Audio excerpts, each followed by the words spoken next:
Assalamualaikum warahmatullahi wabarakatuh. Ketemu lagi di Media Hikmah. Jangan lupa tonton sampai habis. Yang keempat, tiba-tiba tidak ada hujan, tidak ada angin. Perdana Menteri Israel Benyamin Netanyahu tadi mengerahkan pasukan udaranya, IDF. Untuk apa? Menghancurkan proyek nuklir Iran. Karena beritanya Iran sudah pengayaan uranium. Wah, akhirnya dibom lah. Banyak jenderal-jenderal Iran mati. Bahkan proyek nuklir Iran rusak, kerusakannya parah. Yang keempat, ya. Yang kelima, tiba-tiba Ali Khamenei, pemimpin Iran, mengekspor minyaknya ke Cina. Otomatis Donald Trump marah. Sehingga akhirnya Donald Trump punya policy, ini harus diganti rezim Ali Khamenei. Sudah dipersiapkan dari Amerika. Siapa yang dipakai oleh Amerika yang akan dipasang sebagai rezim Iran? Yaitu putranya dari keturunan dari Shah Pahlavi, yang pemimpin Iran yang dulu, sebelum Imam Khomeini. Akhirnya CIA membuat operasi intelijen. Terjadilah kerusuhan sosial di Iran. Tidak tahunya dimanfaatkan oleh Ali Khamenei untuk melakukan perlawanan terhadap Amerika. Gagallah rekayasa Donald Trump. Sehingga akhirnya Donald Trump dan Benyamin Netanyahu punya policy lagi apa? Bunuh Ali Khamenei. Hanya kantor kepresiden Iran dibom. Matilah Imam Khomeini. Ali Khomeini. 5 itulah yang akhirnya sebab kenapa Iran melakukan balas dendam kepada Israel dan Amerika. Dan itu dibenarkan menurut hukum internasional. Boleh melakukan balas dendam. Sehingga begitu Iran melakukan balas dendam ke Israel dan Amerika, ya kan? Iran menggunakan isu Palestina. Padahal kalau kita buka kitab-kitab Syiah yang diyakini oleh orang-orang Syiah, Al-Quds yang diyakini oleh orang-orang Syiah itu bukan Al-Quds yang ada di Palestina, tapi Al-Quds yang ada di langit. Itulah yang diyakini oleh imam-imam Syiah. Sehingga akhirnya kenapa Iran menggunakan isu Palestina untuk menyerang Israel dan markas-markas militer Amerika yang ada di negara-negara Teluk. Tujuannya adalah untuk mengambil simpati seluruh dunia Islam. Ternyata umat dunia Islam kena prank Iran. Diprank. Kena prank. Sampai akhirnya terjadilah gencatan senjata. Kan waktu itu yang diserang pertama kali markas militer Amerika yang ada di Dubai. Markas militer Amerika yang ada di Qatar. Ya kan? Kemudian mana lagi? Di Suriah, Lebanon, Yordan, Irak, Saudi Arabia, kemudian Oman, Kuwait, Bahrain, semuanya dibom. Tapi muncul kemunafikan Iran tingkat tinggi. Kenapa? Azerbaijan tidak dibom oleh Iran. Padahal Azerbaijan itu pensupport 60% pensupport Israel dan Amerika. Kenapa Azerbaijan tidak dibom oleh Iran? Ternyata ayah Ali Khamenei asli Azerbaijan. Ibunya Ali Khamenei asli Iran. Tapi Ali Khamenei mengaku keturunan Nabi. lahir di kota Mashhad, Iran. Masuk keturunan Nabi lahir di kota Mashhad, Iran? Tidak nyambung. Termasuk Imam Khomeini. Imam Khomeini mengaku keturunan Nabi. Tidak tahunya jejak digitalnya ayahnya kaum Sikh, India Selatan. Ibunya Kashmir, ya, di kaum Sikh. Masuk keturunan Nabi dari kaum Sikh. Lahir di India.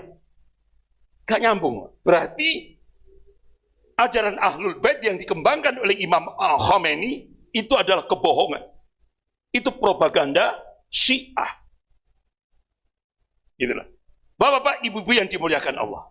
Yang menjadi pertanyaan kita, kenapa Raja Salman ketika Iran membombardir Israel dan markas-markas militer di negara-negara Teluk, Raja Salman kok diam? Wahai kenapa?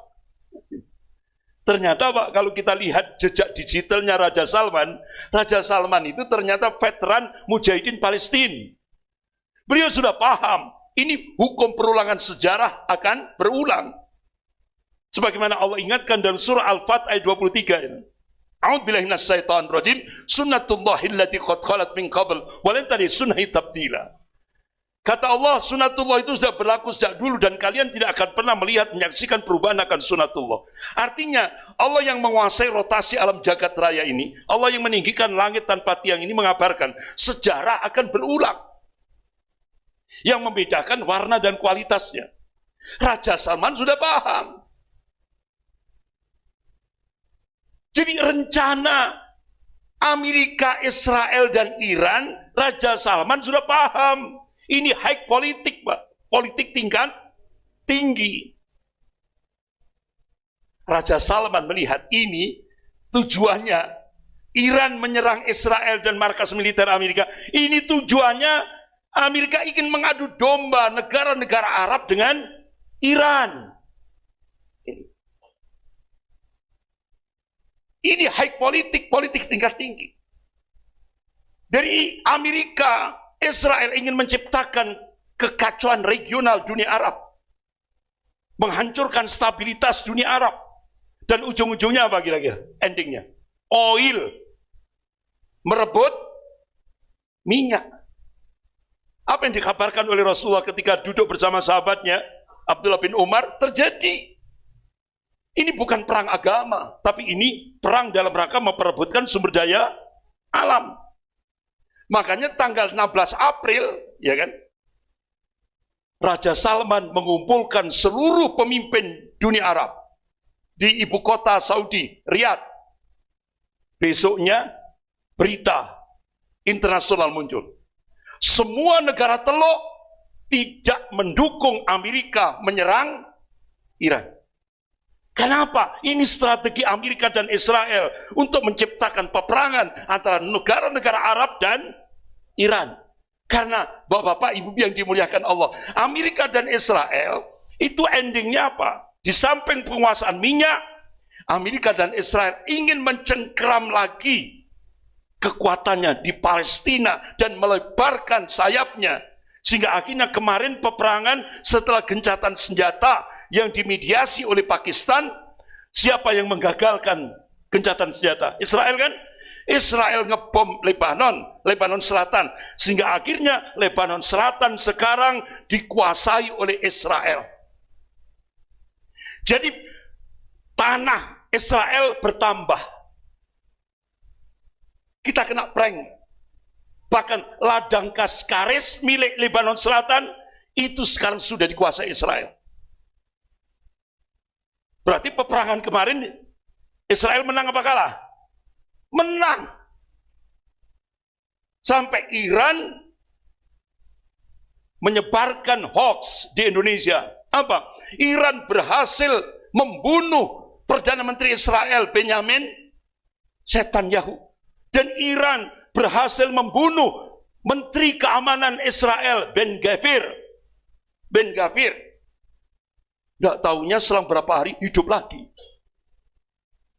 Berarti kemarin itu yang di media sosial di Indonesia, termasuk di Pare, itu prank, Pak. AI. rekayasa. Akhirnya Benyamin Netanyahu mimpin sidang paripurna, sidang parlemen Israel. Itu ribuan yang hadir, Pak. Saya punya ini karena nggak bisa saya tunjukkan. Itu sidang parlemen, apa memutuskan? 10.000 hasil keputusannya apa? Sidang diketok palu dengan dihadiri Menteri Keamanan Israel Ben Gvir dan Perdana Menteri Israel Benyamin Netanyahu. Dikabarkan oleh Iran sudah mati, ternyata hidup lagi. Ternyata itu AI. Kita kena prank Iran. Berapa, Pak, kemarin duta besar Amerika, duta besar Iran untuk Indonesia? Jadi yang kena prank di Indonesia 24.369 orang. Mudah-mudahan nggak termasuk dari Pare. 24.369 orang yang kena prank Iran. Tapi alhamdulillah kan 24.369 orang Indonesia nggak diusir oleh pemerintah Republik Indonesia kan? Sementara di Uni Emirat Arab 15.000 orang-orang Pakistan yang mendukung Iran langsung dideportasi oleh pemerintah Uni Emirat Arab. Pulang tidak bawa apa-apa, padahal di sana sudah beranak pinak, Pak. Pulang bawa baju sama paspor saja. Karena apa? Dukung Iran. 15.000 lebih orang Pakistan yang ada di Uni Emirat Arab diusir, dideportasi oleh pemerintah Uni Emirat Arab. Bahkan di Bahrain, itu ulama-ulama Syiah yang ada di Bahrain langsung dihukum seumur hidup karena dukung Iran. Tidak hanya dihukum seumur hidup, kewarganegaraannya dicoreng sebagai warga negara Bahrain. Tapi kemarin yang dari Indonesia yang mendukung Iran 24.369, aman kan? Aman kan? Aman. Nggak diusir sama pemerintah Republik Indonesia. Padahal pemerintah Republik Indonesia tidak dukung Iran. Gitu kan? Nah itu. Nah, Bapak-bapak, Ibu yang dimuliakan Allah. Ternyata apa yang terjadi? Pangeran Muhammad bin Salman yang sekarang diangkat jadi Perdana Menteri Saudi oleh Raja Salman mengumumkan di media internasional bahwa target busuk Iran yang sebenarnya di balik perang Iran, Israel, Amerika ternyata ingin menguasai Mekah dan Madinah. Dan itu Bapak, Ibu bisa lihat di YouTube bagaimana ulama-ulama Syiah berambisi untuk merebut Mekah dan Madinah. Ini high politik tingkat tinggi yang dimainkan oleh Iran, Israel, dan Amerika. Sementara Amerika dan Israel ingin memperluas kekuasaan di dunia Islam. Yang kemarin berhasil Lebanon Selatan. Lebanon Selatan sekarang sudah di bawah kekuasaan Israel atas bantuan Amerika. Nah, Bapak-bapak, Ibu yang dimuliakan Allah. Nah, akhirnya begitu seluruh dunia fokus pada Iran. Seluruh dunia fokus pada Iran. Kira-kira Israel berhenti tidak membombardir Gaza? Tetap. Tidak ada dampak bagi Gaza. Bahkan parlemen Israel memutuskan hukum apa? 10.000 tahanan Palestina wajib dieksekusi mati. Dan akhirnya eksekusi itu langsung videonya disebar di Indonesia. Pakai apa? Kursi listrik. Hukum gantung. Dipres pakai balok besar. Ini tahanan-tahanan Palestina dipres dari atas. Gepeng, Pak. Apakah Iran marah? Tidak ada kaitan dengan Gaza. Kena prank. Bapak-bapak, Ibu yang dimuliakan Allah. Bahkan akhirnya Ben Gvir secara apa? Dia bangga masuk ke Masjidil Aqsa, provokasi. Al-Aqsa masih di bawah kendali kami. Provokasi dengan membawa tentara-tentara Israel masuk ke Masjidil Aqsa. Dilecehkan dunia Islam. Apakah Iran marah? Tidak ada kaitan. Nah, bapak-bapak, ibu-ibu yang dimuliakan Allah. Nah, akhirnya apa yang terjadi?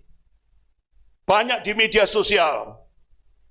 Negara-negara Islam tidak ada bantuan sekali terhadap Palestina. Akhirnya lembaga PBB, di bawah PBB ini lembaga kafir, Pak.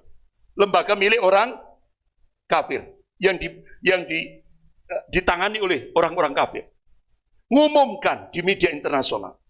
Ternyata yang paling banyak bantuan terhadap Palestina sampai hari ini, ranking pertama Saudi Arabia. Berapa, Pak? 6,5 billion US dollar. Jadi Saudi itu beda dengan di Indonesia. Kalau Saudi itu bantu, Pak, di balik layar. Tidak pernah ngundang wartawan. Ini yang mengekspos media kafir. Jadi yang membantu Palestina sampai hari ini, ranking pertama Saudi Arabia, 6,5 billion US dollar. Ranking kedua Uni Emirat Arab, 2,1 billion US dollar.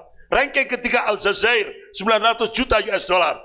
Kuwait 750 juta US dollar, Qatar 700 juta US dollar, Turki 500 juta US dollar, Yordan 200 juta US dollar, Mesir 150 juta US dollar, Malaysia 17 juta US dollar, Indonesia 7 juta US dollar, termasuk jamaah Masjid Mustaqim. Iran tidak ada. Cuma bantu senjata bagi Hamas, tapi dibunuh Ismail Haniyeh. Ini sebuah konspirasi. Tapi dampak dari peperangan Iran, Israel, Amerika, alhamdulillah, Menteri Luar Negeri Saudi langsung talak 3 kepada Amerika. Tanpa talak 1, 2, 3. Langsung talak 3. Semua dunia Islam, negara-negara Arab merapat ke Rusia dan Cina. Apa yang terjadi, Pak? Termasuk Indonesia kan? Merapat ke Rusia dan Cina. Enggak tahunya Indonesia kecipratan rezeki, Pak. Begitu Selat Hormuz ditutup oleh Iran, Indonesia kecipratan rezeki. Apa? 70% perdagangan dunia wajib lewat Selat Malaka. Sehingga akhirnya Indonesia sekarang kecipratan dampak dari perang antara Iran, Amerika, dan Israel. 70% perdagangan dunia lewat Selat Malaka, lewat Indonesia. Ini kecipratan rezeki, mendadak. Nah, akhirnya apa, Pak? Ya Allah, di tengah-tengah peperangan ini tadi, ya kan? Media-media semuanya mengekspos tentang peperangan Iran, Amerika, Israel. Ternyata diam-diam Presiden Tayyip Erdogan melatih Hamas. Jadi sekarang kekuatan Hamas lebih dahsyat. Itu dilatih di Turki. Sehingga akhirnya Amerika, Israel, peperangan habis ini akan menghancurkan Turki dan Mesir.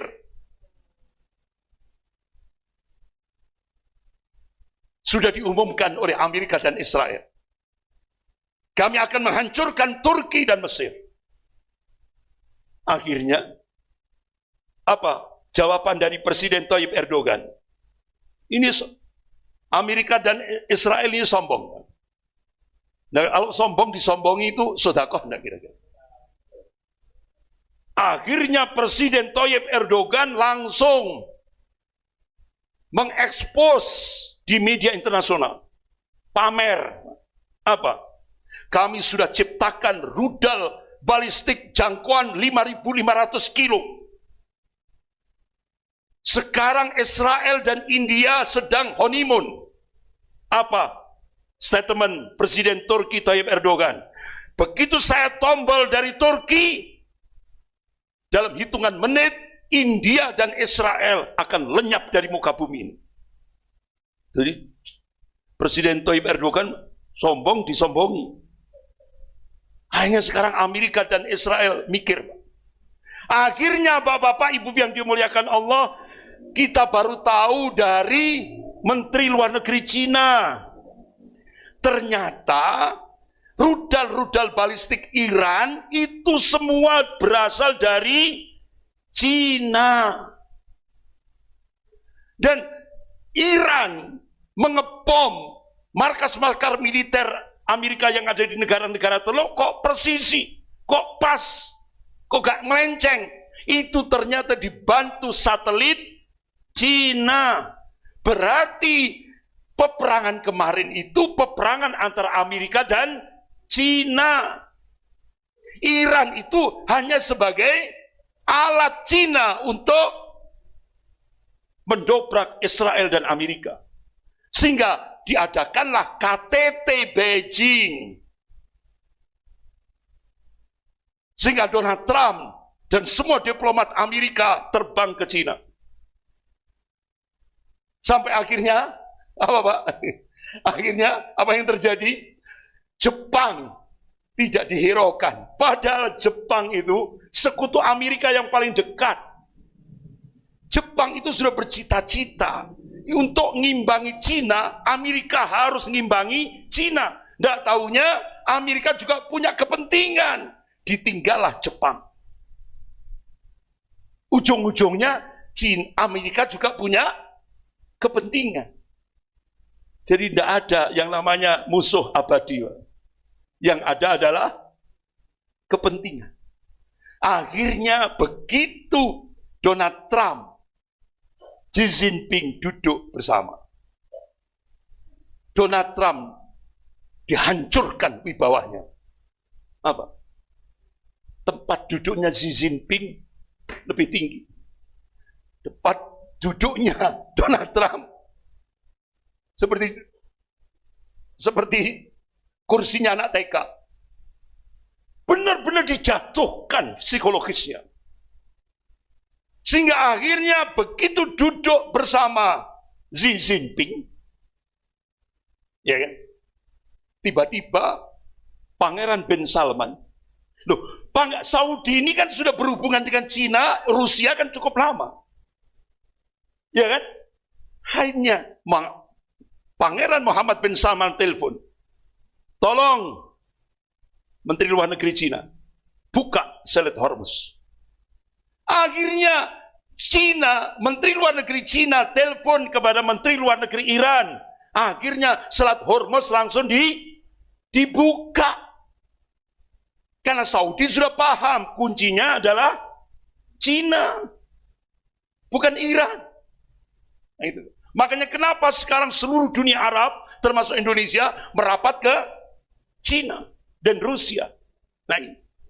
Nah, akhirnya Bapak-Bapak, Ibu yang dimuliakan Allah, ketika duduk antara Xi Jinping dan Donald Trump, Xi Jinping menyodorkan dokumen rahasia kepada Donald Trump. Ini loh dokumennya. Apa? Ada 2 senator Amerika, 1 gubernur Amerika, dan 3 jenderal Amerika akan melakukan kudeta terhadap Donald Trump. Langsung diserahkan dokumen rahasia itu. Akhirnya Cina mendapatkan diskon. Ekspor Cina ke Amerika dapat diskon. Pajaknya diturunkan serendah-rendahnya. Karena menyerahkan dokumen rahasia. Habis itu kartu trufnya Bapak. Ya, kartu trufnya. Cina Pak. Akhirnya Amerika menyerahkan Taiwan kepada Cina. Selesai sudah. Sehingga akhirnya kemarin Donald Trump pulang tidak bawa apa-apa. Dikadali oleh Cina. Jadi akhirnya sekarang di media internasional, Bapak Ibu yang dimuliakan Allah, itu ada dua buah foto di media internasional. Tahun 1980 dan 2026. Tahun 1980, Perdana Menteri Presiden Cina salaman dengan menunduk kepada Jimmy Carter. Nunduk itu. 2026, Donald Trump nunduk kepada Xi Jinping. Jadi kebalikan. 1980 Cina tunduk kepada Amerika. Nah sekarang 2026 Amerika tunduk kepada Cina. Nah sekarang kira-kira dampaknya bagi Indonesia gimana? Wallahu a'lam. Itu yang harus kita jadikan bahan diskusi kita. 10 tahun Jokowi memberikan karpet merah untuk Cina. 10 juta tentara merah dimasukkan oleh Jokowi masuk ke Indonesia. Persenjataan dimasukkan oleh Cina masuk ke bandara ilegal Morowali di Sulawesi Tengah. Nah inilah PR bagi Indonesia. Tapi alhamdulillah Bapak Ibu yang dimuliakan Allah, saya tiap hari dapat info langsung dari Jenderal Safri Samsudin. Dan ini tidak pernah masuk koran. Begitu Jenderal Safri Samsudin diangkat jadi Menteri Pertahanan, ditugaskan oleh Presiden, langsung membangun kekuatan persenjataan militer Indonesia. Dan akhirnya, Masya Allah, barusan saja sekian bulan yang lalu, kurang lebih 2 bulan yang lalu, Lembaga Riset Militer Dunia meletakkan kekuatan militer Indonesia sudah ranking 13. Di bawah Indonesia, Pakistan, Iran, Israel, kemudian Iran. Indonesia ranking 13, ranking 14 Pakistan, ranking 15 Israel, ranking 15 Iran. Dan ini tidak pernah masuk koran. Makanya Jenderal Safri tiap kabupaten disiapkan 4 kompi untuk persiapan menghadapi serangan Cina. Indonesia ini danger. Dan alhamdulillah lobby-lobby Presiden akhirnya kapal selam nuklir tercanggih milik Rusia digerakkan menuju perairan Indonesia untuk menghadapi Cina dan Amerika. Karena Indonesia bagian timur itu sudah dikuasai oleh Amerika. Indonesia bagian barat sudah dikuasai oleh Cina. Oleh karena itu alhamdulillah kapal selam nuklir yang paling canggih milik Rusia sudah digerakkan, bahkan Angkatan Laut Indonesia sudah kerjasama latihan bersama dengan Angkatan Laut Rusia. Dan alhamdulillah datang lagi Angkatan Laut Pakistan. Pakistan itu satu-satunya negara Islam yang punya nuklir. Datang membantu Indonesia untuk menghadapi Cina dan Amerika. Masuk koran enggak yang saya sampaikan ini? Enggak masuk koran.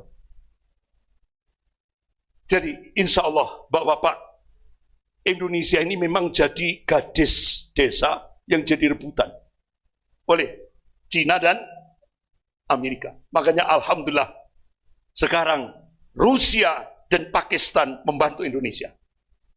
Mudah-mudahan Allah selamatkan Indonesia ke depan. Amin ya rabbal alamin. Sekian, lebih kurangnya saya mohon maaf yang sebesar-besarnya. Ada pertanyaan? Ada pertanyaan? Monggo silakan. Ya.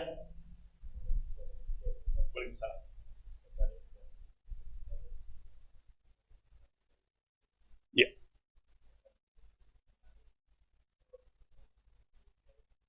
Ya. Bapak-bapak, ibu-ibu yang dimuliakan Allah.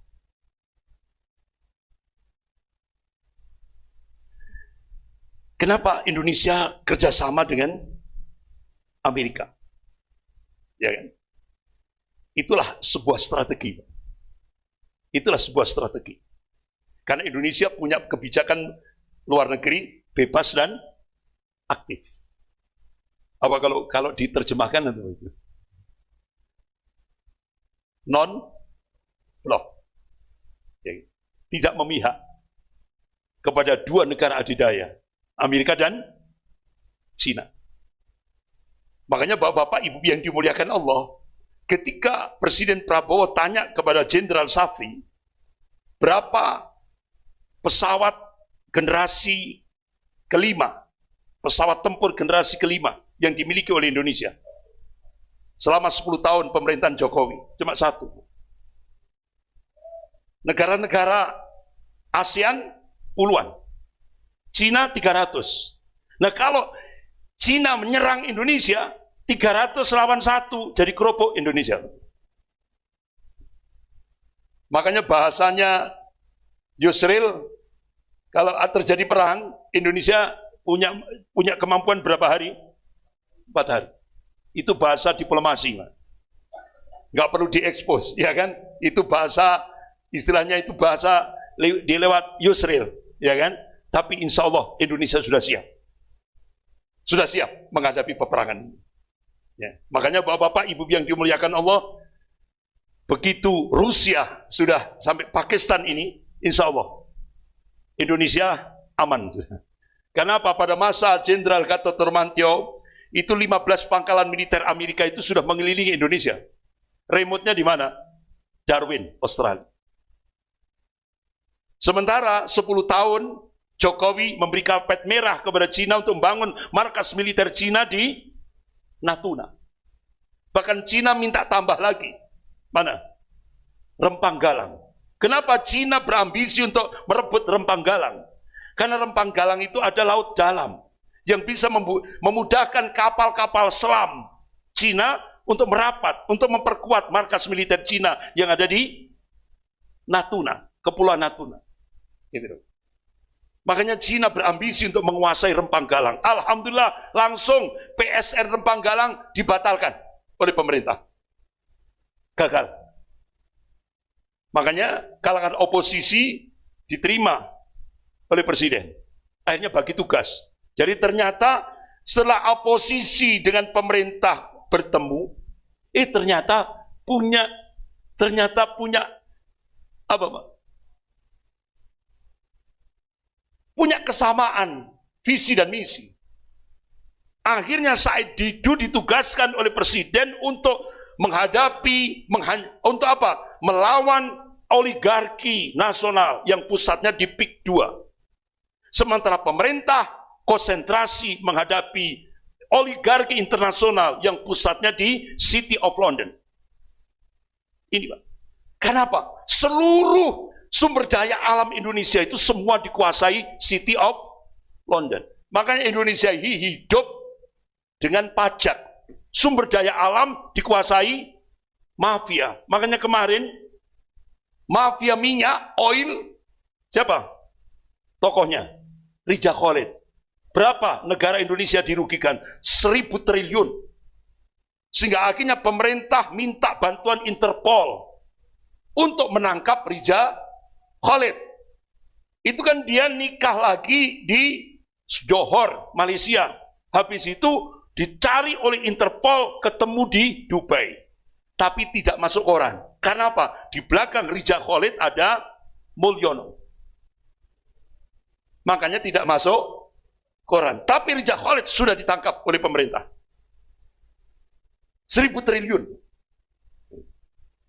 Makanya sekarang pemerintah dengan oposisi punya perjuangan yang sama. Oposisi menghadapi oligarki nasional, pemerintah menghadapi oligarki internasional. Makanya sekarang Pak, Indonesia sekarang ini ada gerakan untuk mengkudeta pemerintahan yang sah. Siapa dalangnya? Geng Solo, oligarki, George Soros. Sudah masuk semuanya. Jadi kalau kudeta ini terjadi, otomatis mudaratnya lebih besar daripada manfaatnya. Apa? Fufafa akan naik. Cina akan mencengkeram Indonesia. Ini sudah diatur strateginya, Pak. Tapi insya Allah, umat Islam Indonesia punya keyakinan wa man nasru illa min indillahil azizil hakim. Kemenangan itu datangnya dari Allah yang maha perkasa, lagi maha bijaksana. Wa makar Allah, wallahu khairul makirin. Mereka orang kafir membuat makar, Allah akan membalas makar mereka. Dan Allah sebaik-baik membuat. Dan kita punya keyakinan Allah kana haqqan alaina nasrul mu'minin. Kewajiban Allah membela, memenangkan golongan mukmin. Berarti ayo kita bersatu, kita bergerak merubah karakter kita dari muslim menjadi mukmin supaya kita mendapatkan ta'yidullah, pertolongan dari Allah. Merubah dari muslim menjadi mukmin. Karena satu-satunya keyakinan kita yang akan ditolong oleh Allah bukan muslim, tapi mukmin. Insya Allah, mulai dari Masjid Istiqomah, dan itu harapan dari ulama-ulama dunia Islam, ya kan? Bahkan ada istimewa ulama seluruh dunia Islam di Timur Tengah, semua berdoa, ya Allah, jadikan umat Islam Indonesia menjadi pemantik awal sofatul Islamnya global. Amin ya Rabbal Alamin. Sekian, kita akhiri dengan bacaan hamdalah dan doa kafarat majelis. Alhamdulillahirabbil alamin. Subhanakallahumma wa bihamdika asyhadu an la ilaha illa anta astaghfiruka wa atubu ilaik. Wabillahi taufiq wal hidayah.